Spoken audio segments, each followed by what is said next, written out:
نحمدہ و نصلی علی رسولہ الکریم اما بعد۔ ترجمے والے قرآن پاک کا صفحہ نمبر 920، 25واں پارہ، سورہ زخرف، 5واں رکوع، آیت نمبر 51 تا 56۔ اعوذ باللہ من الشیطان الرجیم، بسم اللہ الرحمن الرحیم۔ ونادى فرعون في قومه قال يا قوم أليس لي ملك مصر وهذه الأنهار تجري من تحتي أفلا تبصرون أم أنا خير من هذا الذي هو مهين ولا يكاد يبين فلولا ألقي عليه أسورة من ذهب أو جاء معه الملائكة مقترنين فاستخف قومه فأطاعوه إنهم كانوا قوما فاسقين فلما آسفونا انتقمنا منهم فأغرقناهم أجمعين فجعلناهم سلفا ومثلا للآخرين۔ صدق اللہ العظیم۔ موسیٰ علیہ السلام کا اور فرعون کا تذکرہ چل رہا ہے کہ فرعون جو اپنے آپ کو کہتا تھا کہ میں سب سے بڑا رب ہوں، انا ربکم الاعلی، اس کی طرف اللہ تعالیٰ نے موسیٰ علیہ السلام کو بھیجا اور بہت سی نشانیاں لے کر گئے، اور ان نشانیوں میں 2 بڑے معجزات تھے، باقی 7 نشانیاں ایسی تھیں جن میں عذاب کا بھی پہلو تھا تاکہ یہ لوگ متنبہ ہوں، اللہ تعالیٰ کی طرف رجوع کریں۔ اب جب بھی ان میں سے کوئی تکلیف آتی، قوم موسیٰ علیہ السلام سے دعا کرواتی، وہ تکلیف دور ہو جاتی، لیکن قوم جو وعدہ کرتی تھی کہ تکلیف دور ہو گئی تو ہم ایمان لے آئیں گے، وہ اس وعدے سے پھر جاتی تھی۔ لیکن مسلسل ان سے دعا کرانا، پھر اس دعا سے اس بلا کا دور ہونا، قوم کا رجحان موسیٰ علیہ السلام کی طرف ہونا شروع ہو گیا۔ اب فرعون نے اس کو خطرہ سمجھا تو اس نے قوم کو جمع کیا اور ایک زبردست خطاب کیا، بیان کیا۔ وہ بڑا چالاک بھی تھا اور بڑا گفتگو میں بڑا فصیح تھا، بڑا اس کی زبان میں اثر تھا۔ تو اس نے 2-4 باتیں کہی اور گویا کہ قوم کو بے وقوف بنا لیا، الو بنا لیا، اور قوم اسی کی خدائی پر مطمئن ہو گئی اور موسیٰ علیہ السلام سے پھر سے بیزار ہو گئی۔ یعنی اتنے نشانیاں، معجزات دیکھنے کے باوجود، کیونکہ قوم کے مزاج میں شرک رچا بسا ہوا تھا، تو اس لیے پھر ان کو اس کی باتیں اثر کر گئیں۔ فرعون نے اپنی تقریر میں 3 باتیں کہیں۔ ایک بات تو یہ کہی کہ بھئی میں مصر کا بادشاہ ہوں۔ اس زمانے میں مصر کا بادشاہ بہت بڑی چیز سمجھا جاتا تھا، جیسے آج کل دنیا میں کہتے ہیں کہ سپر پاور۔ تو جس ملک کو، جس طاقت کو سپر پاور سمجھا جائے، اس کا کوئی صدر اور بادشاہ بن جائے تو اس کی کوئی بڑی حیثیت ہوتی ہے دنیا کے حساب سے۔ تو وہ کہتا تھا بھئی میں مصر کا بادشاہ ہوں، کوئی عام چھوٹے موٹے ملک کا نہیں ہوں۔ دوسری بات کہ وہاں بارشیں کم ہوتی تھی اور کھیتوں کے لیے پانی کی ضرورت ہوتی تھی، اور ایک دریائے نیل ہے جو افریقہ سے بہہ کر مصر سے گزرتا ہے اور پھر سمندر میں جا گرتا ہے۔ تو فرعون نے وہاں اس کے آگے ڈیم بنایا، اس ڈیم میں پانی جمع ہوتا تھا، پھر وہاں سے اس نے نہریں نکالی اور نہریں پورے علاقے میں پھیلا دی۔ اب ان نہروں سے پانی لگتا تھا کھیتوں کو اور ان کی آبیاری کا سلسلہ ہوتا تھا۔ تو فرعون نے کہا کہ دیکھو تمہاری روزی کا سبب بظاہر میرے پاس ہے کہ نہروں کا جال بچھایا ہوا ہے جس سے تمہاری کھیت باغات وغیرہ چل رہے ہیں، پھل پھول رہے ہیں اور تمہاری روزی کا انتظام ہو رہا ہے، میں یہ بند کر دوں تو بھوکے مر جاؤ۔ تو یہ بھی دلیل ہے کہ تمہاری روزی کا انتظام جب میں کر رہا ہوں تو پھر میں خدا ہوں۔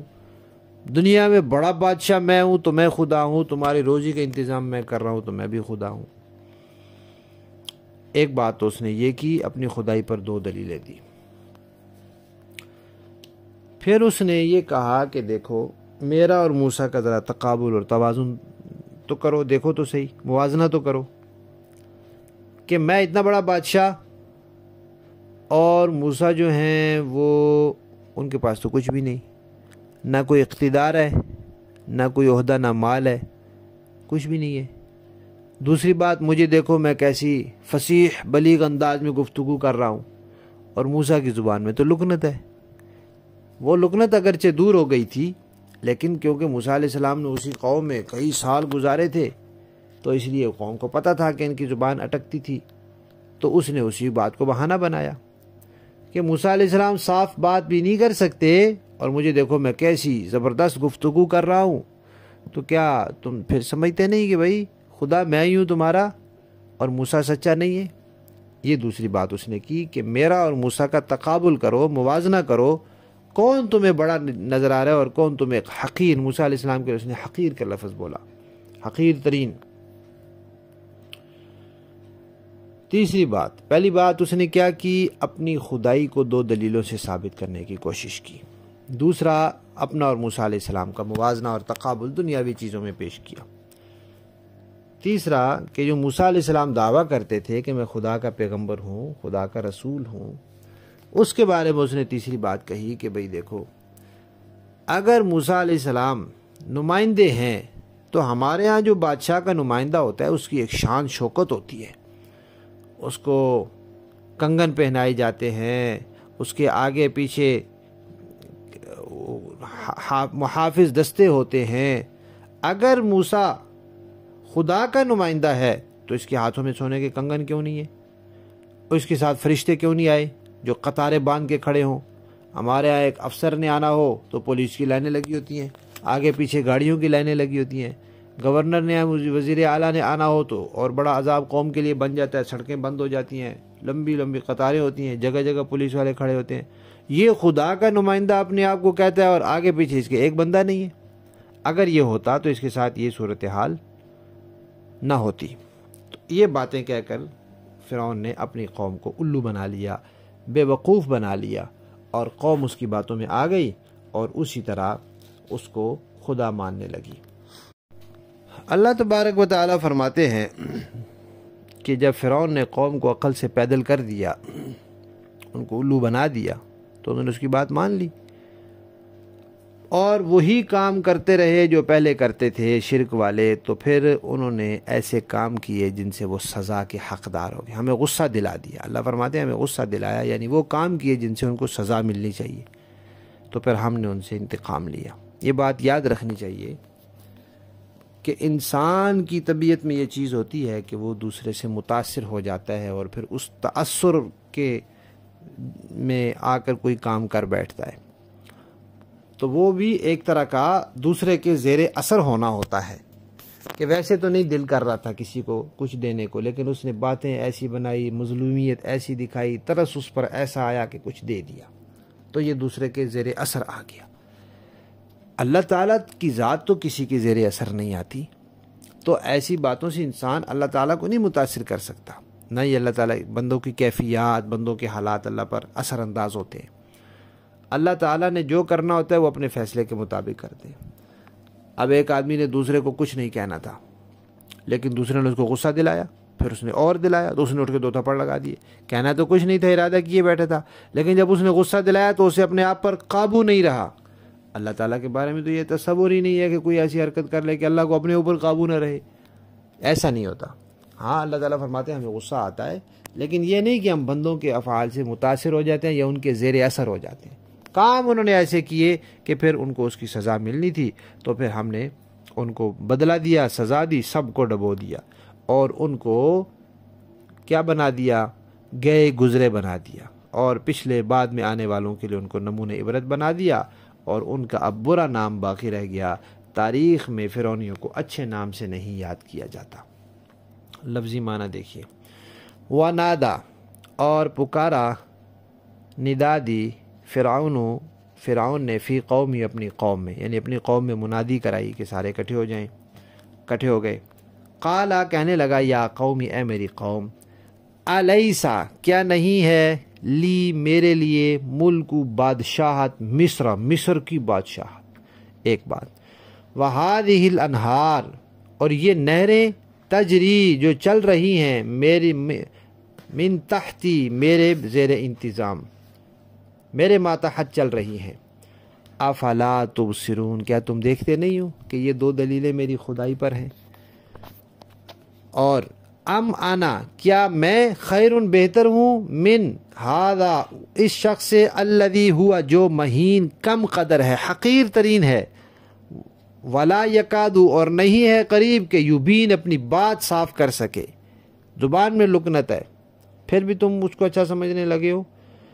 فلولا پس کیوں نہیں، القیا پہنائے گئے، علیہ اس کو، اسورۃ کنگن من ذہب سونے کے، اگر یہ اللہ کی طرف سے آیا تو سونے کے کنگن کیوں نہیں ہے، او جاء یا کیوں نہیں آیا، معہ اس کے ساتھ، الملائکۃ فرشتے، مقترنین قطاریں باندھے ہوئے، فاستخفا اس نے بے وقوف بنا دیا، الو بنا دیا، عقل سے پیدل کر دیا، بے عقل کر دیا، قومہ اپنی قوم کو، فاطاعوہ تو انہوں نے اسی کی بات مانی، انہم بے شک وہ لوگ، کانو تھے، قومن ایسی قوم، فاسقین نافرمان قوم تھی۔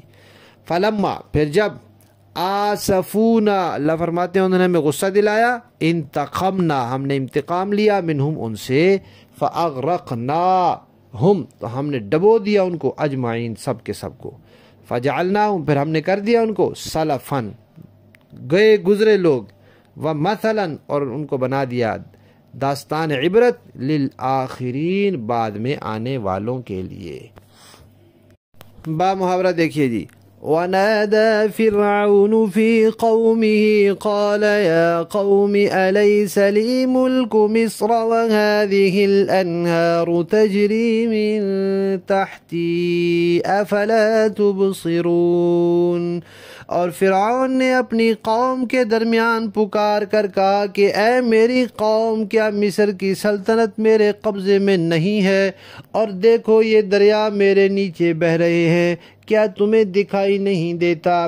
ام انا خیر من هذا الذي هو مہین ولا يكاد يبین، یا پھر مانو کہ میں اس شخص سے کہیں بہتر ہوں جو بڑا حقیر قسم کا ہے اور اپنی بات کھل کر کہنا بھی اس کے لیے مشکل ہے۔ فلولا القی علیہ اسورۃ من ذہب او جاء معہ الملائکۃ